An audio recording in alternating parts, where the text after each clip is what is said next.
MA final के बच्चों का स्वागत है। मैं Hiru Farwani, associate professor SPC government college Ajmer. प्रिय स्टूडेंट्स,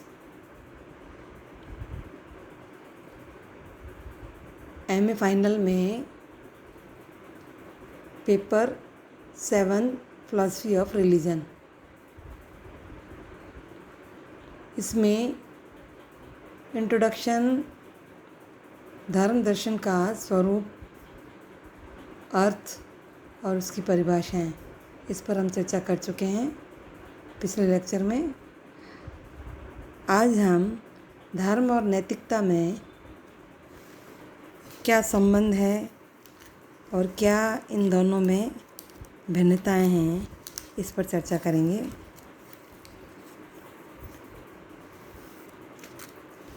धर्म और नैतिकता, इन दोनों शब्दों से आप परिचित हैं।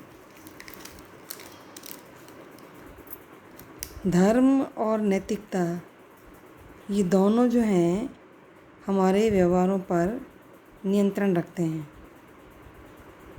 यदि हम मानव के विकास के इतिहास पर अगर दृष्टि डालें तो हम देखते हैं कि धर्म और नैतिकता के बीच में एक प्रकार का संबंध है।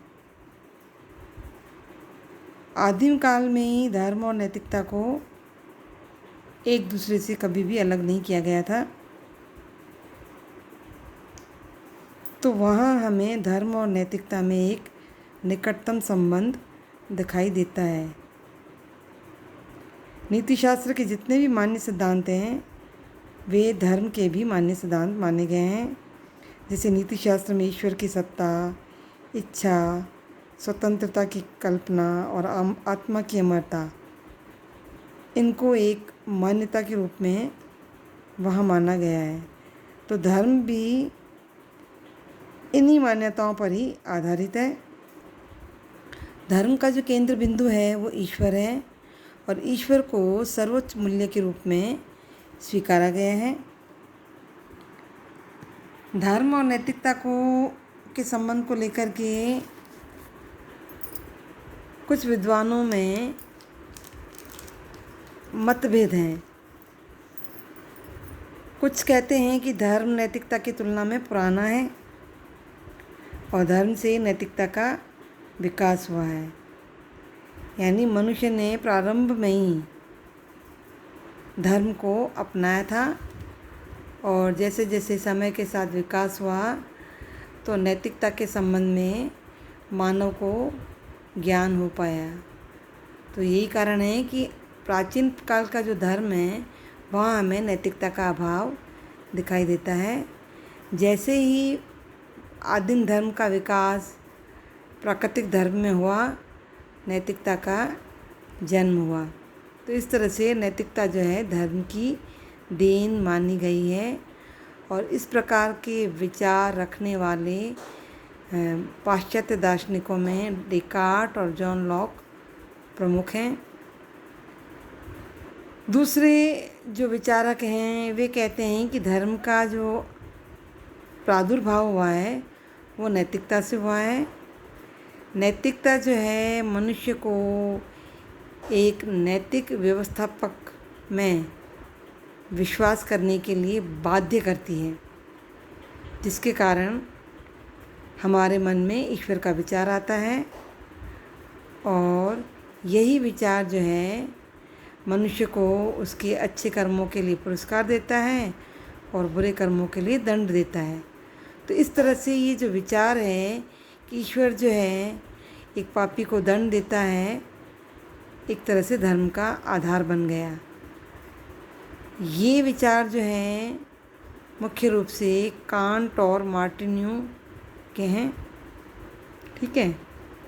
तो धर्म और नैतिकता की उत्पत्ति के संबंध में किस सिद्धांत को हम प्रामाणिक माने, किसको नहीं, यह बताना बहुत कठिन है। परंतु इतना कह सकते हैं कि धर्म और नैतिकता में एक निकटता का संबंध पाया जाता है। क्यों? क्योंकि नैतिक मूल्यों के अभाव में धर्म की कल्पना जो करें हम, तो वो बहुत ही कठिन है। नैतिकता धर्म का एक आवश्यक अंग माना गया है और धर्म का मूल्यांकन नैतिकता के दृष्टिकोण से ही किया जाता है। तो इस तरह से धर्म और नैतिकता जो है एक दूसरे को प्रभावित करते हैं और नैतिकता के लिए धर्म आवश्यक है।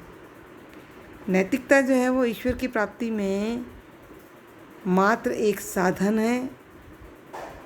नैतिकता की अगर महत्ता को देखा जाए तो आध्यात्म में समावेश होने पर ही ये हमें परिलक्षित होती भी दिखाई देती है। आध्यात्म जो है वो धर्म का सर्वस्व है, सब कुछ है। तो धर्म के लिए नैतिकता बहुत ज़रूरी है। धर्म में जो आचरण की पवित्रता पर बल दिया गया है वो नैतिकता के कारण ही है। सभी धर्मों के जितने भी पैगंबर हैं वो नैतिक आचरण पर ही जोर देते हैं।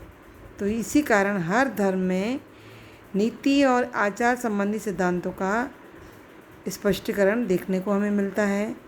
तो नैतिक गुणों को ईश्वरीय गुणों के रूप में चित्रित किया गया है और नैतिकता जो है धर्म को परिशुद्ध भी करती है। तो इस तरह से हम कह सकते हैं कि धर्म और नैतिकता जो है अन्योन्याश्रित है, यानी एक दूसरे पर आश्रित हैं, एक दूसरे की पूरक हैं। परंतु इससे हम ये निष्कर्ष नहीं निकाल सकते हैं कि धर्म और नैतिकता में एक अभेद संबंध है। क्यों? क्योंकि धर्म और नैतिकता के बीच में हम कई बार वैषम्य को भी पाते हैं। तो उसकी चर्चा करना भी यहाँ बहुत ज़रूरी है कि धर्म का जो बिंदु है, केंद्र बिंदु, वो ईश्वर है, परंतु नैतिकता का जो केंद्र बिंदु है तो मानव है। तो नैतिकता जो है मनुष्य के प्रयासों में ही अंतर्भूत रहती है। तो नैतिकता के संघर्ष और विरोध की, नैतिकता में जब हम संघर्ष और विरोध देखते हैं तो वो प्रबल रूप में हमें देखने को मिलता है, परंतु धर्म में हमें इसके विपरीत शांति और विजय का एक साम्राज्य देखने को मिलता है। नैतिकता और धर्म में एक दूसरा अंतर यह है कि हमारी जो मानवीय नैतिकता की कल्पना है जो हम करते हैं उसमें अति प्राकृतिक शक्तियों का संकेत नहीं होता है, यानी इस जगत से परे की शक्तियों का उसमें हमें कोई संकेत नज़र नहीं आता है। लेकिन धर्म का स्वरूप ही खंडित हो जाए जैसे ही हम अति प्राकृतिक सत्ता को अस्वीकार करें। यानी धर्म में तो हमें अति प्राकृतिक सत्ता को स्वीकार करना ही होगा। अगर वहाँ हम इसको अस्वीकार कर देंगे तो धर्म का सारा जो नेचर है वो ही खंडित हो जाएगा और अति प्राकृतिक सत्ता के संकेत के अभाव में धर्म का जीवन ही समाप्त हो जाता है। ठीक है, तो धर्म जो है नैतिकता से थोड़ा वृहत शब्द है, विस्तृत शब्द है, व्यापक शब्द है। नैतिकता का संबंध हमेशा शुभ से होता है, परंतु धर्म जो है सभी प्रकार के मूल्यों को अपनाता है। धर्म का उद्देश्य सत्यम, शिवम और सुंदरम की प्राप्ति है। इसलिए धर्म नैतिकता की अपेक्षा अधिक व्यापक है। नैतिकता जो है अनंत की ओर प्रगतिशील रहती है, परंतु धर्म जो है अनंत में प्रगतिशील है। नैतिकता अनंत की प्राप्ति में सक्षम नहीं होती है। वासना और बुद्धि के बीच में जो हमारे संघर्ष रहता है उसे नैतिकता मिटाने का प्रयास करती है। यह हमें अनंत के निकट पहुंचा देती है, परंतु अनंत की प्राप्ति में यह सक्षम नहीं है। जबकि धर्म जो है आध्यात्मिकता का विकास करता है और अनंत की प्राप्ति में सफल होता है। धर्म के नैतिकता की अपेक्षा थोड़ा संवेगात्मक अनुभव है।